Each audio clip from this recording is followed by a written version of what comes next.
Hello, welcome sa ating YouTube channel for math haters.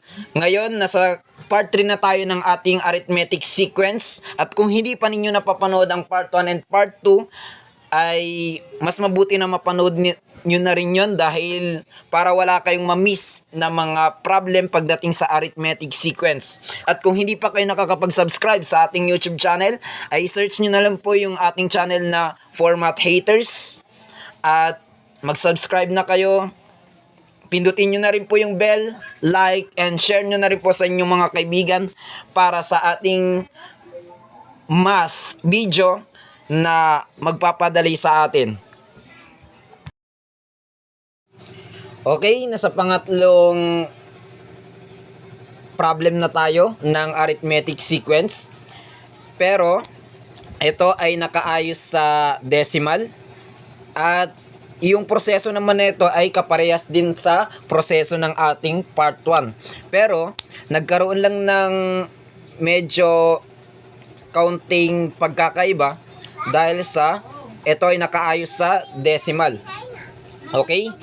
Ang problem natin ngayon ay find the ninth term of 1.35, 3.05, and 4.75. Okay? Yung 1.35 natin dyan, ayan yung first term natin. At yung 3.05, at yan yung second term natin. At ang third term natin ay 4.75. So, ang hinanap natin dito ay ninth term. Paano nga ba natin ito masasagot?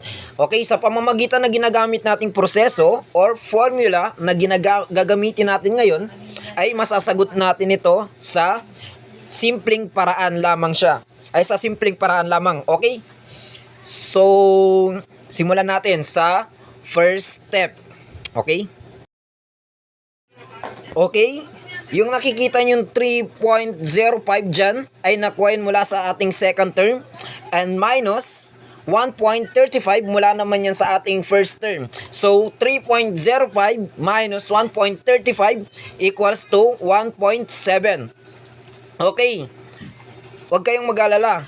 Yung kung gagawa natin ng topic itong mga paano ba mag-plus ng decimal at paano ba mag-minus ng decimal, paano ba mag-times ng decimal, paano ba mag-divide ng decimal na may decimal. Okay?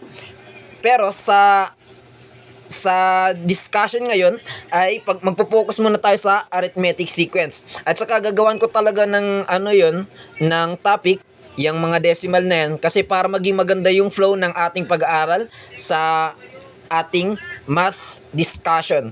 Okay? Okay, isunod naman natin yung ating second step. Yung ating second step, kung ano yung hinahanap natin sa ating term, yun yung ima-minus natin sa ating 1. Okay? Yung ating term dito na hinahanap ay yung 9 term. Ibig sabihin, 9 minus 1 equals to 8. Okay? Ganun lang yung siya kadali sa second step natin.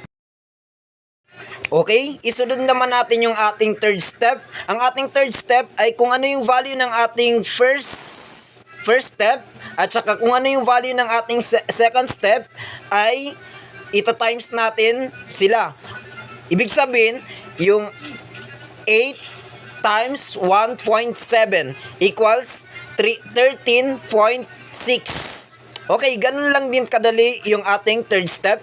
Pare-pares lang naman silang, kumbaga, understandable yung paano kunin yung answer. Okay? Okay? Ang pinaka-last step na gagawin natin is yung value ng ating third step na 13.6 ay ipapag-plus natin dun sa ating first term na 1.35. Ibig sabihin 13.6 plus 1.35 equals to 14.95. So, ang ating final answer is 14.95. Ganun lang siya kasimple at ganun lang kadali yung ating method sa pagsosolve sa at sa problem na arithmetic sequence.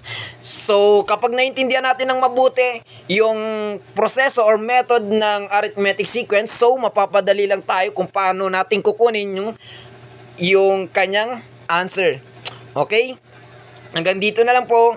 Thank you.